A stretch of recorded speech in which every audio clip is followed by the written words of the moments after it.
শুভ সকাল বন্ধুরা। আজ হলো 13 নভেম্বর বৃহস্পতিবার। আজকের সকালের বিশেষ বিশেষ খবরগুলি হলো, যে কোনো মুহূর্তে আসামও টার্গেট হতে পারে জেহাদিদের, বললেন মুখ্যমন্ত্রী হিমন্ত। ওরা শিক্ষিত হলে কতটা ভয়ঙ্কর দিল্লির ঘটনায় প্রমাণ, বললেন হিমন্ত বিশ্ব শর্মা। দীর্ঘদিন পর রাজ্যে ফিরেই ফের রাজনীতিতে সক্রিয় বদরুদ্দিন আজমল। এক্সিসের সমীক্ষায় এনডিএ এগিয়ে থাকলেও হাড্ডাহাড্ডি লড়াইয়ের ইঙ্গিত। কারচুপি করতেই কৌশল, সরকার আমরাই গড়ছি, বললেন তেজস্বী। ফ্লাইওভার হলে সারা জীবনের জন্য ক্ষতিগ্রস্ত হবেন ব্যবসায়ীরা, অন্যত্র সরানোর দাবি জানিয়ে ডিসিকে স্মারকপত্র 4টি বণিক সংগঠনের। জনজাতিকরণ নিয়ে সমাধান শীঘ্রই, ফের আশ্বাস মুখ্যমন্ত্রীর। 25 নভেম্বর বিধানসভায় পেশ হবে পূর্ণাঙ্গ রিপোর্ট। এবং সর্বশেষ খবরটি হলো, কৃষক আন্দোলন নিয়ে বেফাস মন্তব্য, দেশদ্রোহিতার মামলায় ফেসে গেলেন অভিনেত্রী কঙ্গনা। এবারে শুনুন বিস্তারিত খবর। অসুস্থতা কাটিয়ে আসামে ফিরলেন বিশিষ্ট সংখ্যালঘু নেতা বদরুদ্দিন আজমল। রাজ্যে ফিরতেই বললেন তিনি রি এন্ট্রি মারছেন রাজনীতিতে। বদরুদ্দিন বলেছেন, আল্লাহই আবার আমাকে আসামের রাজনীতিতে ফিরিয়ে এনেছেন। অসুস্থ ছিলাম, সুস্থ হয়েছে আল্লাহর দৌলতে। তিনি চান আমি ফিরে আসি রাজনীতিতে। বদরুদ্দিন এদিন এও স্পষ্ট করেন যে দুদিন জুড়ে অনুষ্ঠিত হবে এআইইউডিএফ এর সভা। আসন্ন 26-এর বিধানসভা নির্বাচনকে কেন্দ্র করে বেশ কিছু দলীয় সিদ্ধান্ত নেওয়া হবে বলেও জানান বদর। এক সময় প্রবল উত্থানের মধ্য দিয়েই আসামের রাজনীতির সূচনা করেছিল ইউডিএফ, যার মধ্যমণি ছিলেন মাওলানা বদরুদ্দিন আজমল। শুধু তা নয়, রাজ্যে কংগ্রেস সরকারের পতনের পিছনেও বিরাট ভূমিকা ছিল দলটির। কিন্তু সংখ্যালঘুদের দল ট্যাগলাইন নিয়ে তারা খুব বেশি দিন রাজনৈতিক প্রভাব খাটাতে পারেনি। 14 সালের পর থেকেই আস্তে আস্তে অনেকটাই প্রিয়মান হয়ে পড়েছে এআইইউডিএফ। কেউ কেউ তো বিজেপির বি টিম বলেও তাদের কটাক্ষ করেন এখন। গত লোকসভা নির্বাচনে প্রবলভাবে ধাক্কা খায় বদরুদ্দিনের দল। তবে সামনেই যেহেতু 26-এর মহারণ, তাই আস্তে আস্তে আবারও ট্র্যাকে ফিরতে চায় এআইইউডিএফ। আজ স্পষ্টতই এমন কথা শোনালেন দলের সুপ্রিমো বদরুদ্দিন আজমল। অপরদিকে যে কোনো মুহূর্তে সন্ত্রাসীদের টার্গেট হতে পারে আসাম, এমনই আশঙ্কার কথা শোনালেন রাজ্যের মুখ্যমন্ত্রী হিমন্ত বিশ্ব শর্মা। তিনি বলছেন, কঠিন সময় পার করছে আসাম। দিনের পর দিন ওদের জনসংখ্যা বেড়েই চলেছে রাজ্যে। যে কোনো দিন সন্ত্রাসীরা ওদের মাঝখানে ঢুকে পড়ে রাজ্যে নাশকতা চালাতে পারে, করতে পারে যে কোনো কিছু। তাই দীর্ঘদিন আমাদের সচেতন থাকতে হবে, নিতে হবে সতর্কতা। দিল্লির সন্ত্রাসী হামলার পর গোটা দেশে এখন সুখের আবহ। তবে এই পরিস্থিতি যাতে আসামে না হয়, এর জন্য কঠোর অবস্থান নিতে হবে আমাদের। চিহ্নিত করতে হবে সেসব জেহাদি সমর্থককে। মুখ্যমন্ত্রী এদিন মুসলিম উচ্চারণ না করে বলেন, পহেলগাঁও এবং লালকেল্লার সন্ত্রাসী হামলা থেকে শিক্ষা নেওয়া উচিত দেশকে। বোঝা উচিত মানুষের রং কখনো পাল্টায় না। ভারতে থেকেও যেসব মানুষ বন্দে মাতরম গাইতে অনীহা প্রকাশ করেন, তারা দেশকে দেশমাতৃকা হিসেবে মেনে নেবেন কিভাবে? তারা তো সব সময় দেশের জন্য হুমকি। মুখ্যমন্ত্রী একাংশ সংখ্যালঘুকে এক হাত নিয়ে বলেন, শিক্ষার সঙ্গে কোনো সম্পর্ক নেই ওদের বা ওদের ধর্মের, বরং শিক্ষিত হয়ে উঠলে ওরা আরো বেশি ভয়ঙ্কর ও বিপজ্জনক। ওরা শিক্ষিত হলেও বড় বড় বোমা তৈরি করতে শেখে। দেখলেন না, দিল্লি হামলার পেছনে রয়েছেন শিক্ষিত ডাক্তার। ফলে ওই শিক্ষা দীক্ষার কি দাম থাকলো? ওই যে পুরুষ ডাক্তারটি তো আরো ভয়ঙ্কর। কলেজ থেকেই সে লাভ জেহাদের কারবারেও জড়িত ছিল। তাই ওদের কখনো হালকাভাবে নেওয়া উচিত নয়। ওদের প্রতি স্নেহ দেখালেই আপনার বিপদ নিশ্চিত। হিমন্ত বিশ্ব এও বলেছেন, বিধানসভায় বিরোধীরা তো লেকচার দেন, শিক্ষা দীক্ষায় পিছিয়ে বলেই তারা জেহাদির কাজ কারবারে জড়িত হয়ে পড়ে। তাই তাদের আরও শিক্ষিত করে তোলা উচিত। কিন্তু দিল্লি বিস্ফোরণের পর এটা বোঝা গেল, ওরা শিক্ষিত হলে আরও ভয়ঙ্কর সন্ত্রাসী হয়ে ওঠে। দিল্লি বিস্ফোরণের পর রাজ্যে মোট 34 জেহাদি সমর্থককে নজরে রেখেছে পুলিশ। অপরদিকে এক্সিসের সমীক্ষায় এনডিএ এগিয়ে থাকলেও হাড্ডাহাড্ডি লড়াইয়ের ইঙ্গিত, কারচুপি করতেই কৌশল, সরকার আমরাই গড়ছি বললেন তেজস্বী। মঙ্গলবার বিহারে দ্বিতীয় পর্যায়ের বুথ পূর্ব মিটে যাওয়ার পর প্রায় 1 ডজন সংস্থার বুথ ফেরত সমীক্ষা রাজ্যটিতে বিপুল সংখ্যাগরিষ্ঠতা নিয়ে এনডিএ আরও একবার ক্ষমতায় ফেরার দাবি করেছিল, কিন্তু বুধবার দেশের নামী সমীক্ষক সংস্থা এক্সিস মাই ইন্ডিয়া কিন্তু অন্য আভাসই দিচ্ছে। তাদের জারি করা বুথ ফেরত সমীক্ষায় এনডিএ ক্ষমতায় ফেরার কথা বললেও হাড্ডাহাড্ডি লড়াইয়ের ইঙ্গিত দিয়েছে। এই সমীক্ষা মতে এনডিএ এমনকি একক সংখ্যাগরিষ্ঠ হওয়ার জন্য জাদু সংখ্যা স্পর্শ নাও করতে পারে বলে ইঙ্গিত দিয়েছে। যেখানে মঙ্গলবারের 1 ডজনের বেশি বুথ ফেরত সমীক্ষার প্রায় প্রতিটি বিপুল সংখ্যাগরিষ্ঠতা নিয়ে এনডিএ বিহারের ক্ষমতায় ফিরতে যাচ্ছে বলে দাবি করেছিল, সেখানে গতকালকের এই সমীক্ষা বলছে 43% বুথ নিয়ে এনডিএ 121 থেকে 141টি আসনে জয়ী হতে পারে।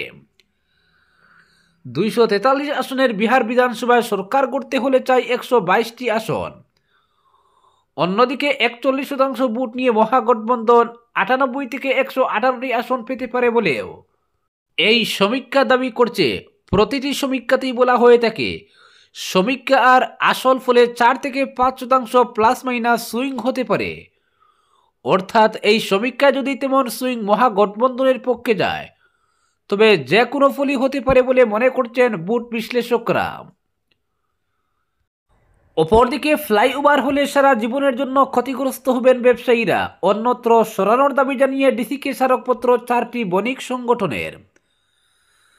সেন্ট্রাল রোড প্রেমতোলা হয়ে ফ্লাইওভার তৈরি হলে সারা জীবনের জন্য মারাত্মকভাবে ক্ষতিগ্রস্ত হবেন ব্যবসায়ীরা। শিলচর শহরের 4টি ব্যবসায়ী সংগঠন একত্রিত হয়ে এই সমস্যাটি বর্ণনা করে বুধবার কাছাড়ের জেলাশাসককে স্মারকপত্র দিয়ে তাদের জীবন জীবিকার স্বার্থে ফ্লাইওভার অন্যত্র সরিয়ে নেওয়ার দাবি জানিয়েছেন। Central Silchar traders association, Premtola merchant association, হাসপাতাল রোড মার্চেন্ট অ্যাসোসিয়েশন এবং রাঙ্গিরহাড়ি ব্যবসায়ী সমিতির সদস্যরা এদিন ডিসিকে স্মারকপত্র দিয়ে বেরিয়ে এসে সংবাদ মাধ্যমের সামনে তাদের প্রতিক্রিয়া সহ দাবির কথা তুলে ধরেছেন। ব্যবসায়ীদের তরফে অসিত দত্ত, মনোজ পাল, প্রসেনজিৎ দাশগুপ্তরা বলেছেন, শিলচরের উন্নয়নে ফ্লাইওভার হোক এটা আমরাও চাই, আমরা উন্নয়নের বিরোধী নই, কিন্তু এই ফ্লাইওভার হলে ক্লাব রোড, সেন্ট্রাল রোড এবং প্রেমতোলার ব্যবসা প্রতিষ্ঠানগুলির কোনো অস্তিত্বই থাকবে না। ফ্লাইওভারের জন্য জমি নিতে গিয়ে বহু দোকানপাটের পুরো অংশই নিয়ে নেওয়া হবে। ব্যবসায়ীরা হতাশা ব্যক্ত করে বলেন, জমি নিতে গিয়ে যদি একটা দোকানের প্রায় পুরোটা অংশই চলে যায় তাহলে তারা বাকি জীবনটা কিভাবে পরিবার নিয়ে জীবনযাপন করবেন। তারা বলেন, সরকার যে অর্থ দেবে ক্ষতিপূরণ হিসেবে ওই অর্থ পেয়েও ব্যবসায়ীরা কিছুই করতে পারবেন না যদি তাদের দোকানের অস্তিত্বই না থাকে বাস্তবে।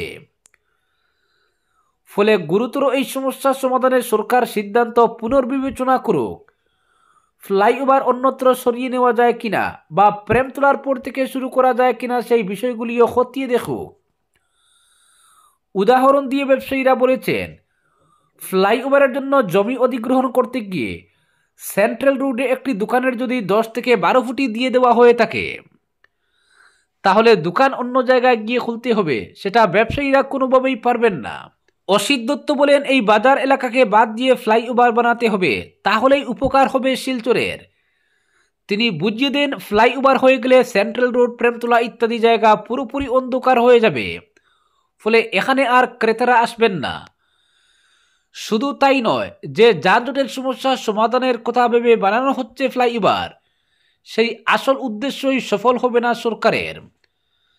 কারণ ফ্লাইওভার উপরে থাকলেও শহরের অভ্যন্তরীণ গাড়ি চলাচলের মূল ভিত্তি অটো এবং ই রিক্সা নিচেই থেকে যাবে, ফলে উপরে বিশাল ফ্লাইওভার থেকেও আখেরে শহরবাসীর কোনো লাভ হবে না। একই যানজট ফ্লাইওভার তৈরির পরও নিচে থেকে যাবে। ভবিষ্যতের এই অবস্থাটা সরকারের বোঝা উচিত। অসিত দত্ত আরও বলেন, একটি প্রকল্প যে উদ্দেশ্যে নিয়ে বানাতে 500 কোটি টাকা খরচ করা হবে, সেটা যদি শহরের মানুষের কাজেই আসে না তাতে কী লাভ, সেটা আগে থেকেই বুঝে নেওয়া প্রয়োজন। ব্যবসায়ীদের সাফ কথা, ক্যাপিটাল পয়েন্টে ফ্লাইওভার উঠতে পারবে বাইরে, অর্থাৎ উদারবন, লক্ষ্মীপুর কিংবা শ্রীভূমি, হাইলাকান্দি এসব জায়গা থেকে আসা গাড়িগুলি। এদের সেই অর্থে শহরে কাজ নেই, এরা মেডিকেল বা নার্সিং হোমে যাবেন সোজা ফ্লাইওভারের উপর দিয়ে। কিন্তু শহরের মানুষ অম্বিকাপট্টি, বিলপার, সুনাই রোড ইত্যাদি জায়গা থেকে গাড়ি বা অটো নিয়ে ফ্লাইওভারে উঠতে পারবেন না। তাহলে শহরবাসী ফ্লাইওভার দিয়ে কি করবেন? শহরের স্বার্থে এই প্রশ্নগুলির সমাধান করুক সরকার তথা জেলা প্রশাসন। অপরদিকে জনজাতিকরণ ইস্যুর সমাধান হচ্ছে শীঘ্রই। 25 নভেম্বর রাজ্য বিধানসভায় রিপোর্ট জমা করবে সরকার।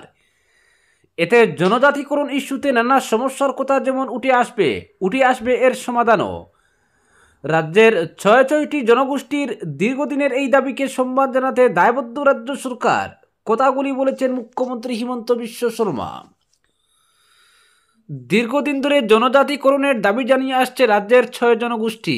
২৬-এর নির্বাচন সামনেই, তাই এই দাবি এখন আরও জোরালো হয়ে উঠেছে। দাবির কথা মাথায় রেখে এরই মধ্যে মন্ত্রীদের নিয়ে কমিটি গঠন করা হয়েছে, যাদের নেতৃত্বে তৈরি হয়েছে এক রিপোর্ট। আগামী 25 নভেম্বর রাজ্য বিধানসভায় রিপোর্টটি জমা পড়বে। মুখ্যমন্ত্রী বলেন, হ্যাঁ, এটা ঠিক যে জনজাতিকরণের দাবি পূরণের ক্ষেত্রে নানা সমস্যা রয়েছে, তবে সব সমস্যার একটা স্থায়ী সমাধানের জন্য আমরা নিরন্তর কাজ করে চলেছি। আমি বিশ্বাস করি সমস্যা যেমন আছে সমাধানও। আমরা বিভিন্ন জনগোষ্ঠীর সঙ্গে এরই মধ্যে বেশ কিছু বৈঠক করেছি। আজও চা বাগানের মানুষ আসবেন, তাদের সঙ্গে আলোচনা হবে। হিমন্ত বিশ্ব এও বলেন, সবকটি আলোচনার ভিত্তিতে এসব দাবি দেওয়া এবং তার সমাধান নিয়ে একটি বিস্তৃত প্রতিবেদন তুলে ধরা হবে। আমি তো মনে করি জনজাতিকরণের ক্ষেত্রে যেসব অসুবিধা রয়েছে রাজ্যের জনগণ সেসব জানবেন এবং তারাই সমাধান বাতলে দেবেন। অপরদিকে কৃষক আন্দোলন নিয়ে বেফাঁস মন্তব্য। দেশদ্রোহিতার মামলায় ফেঁসে গেলেন কঙ্গনা।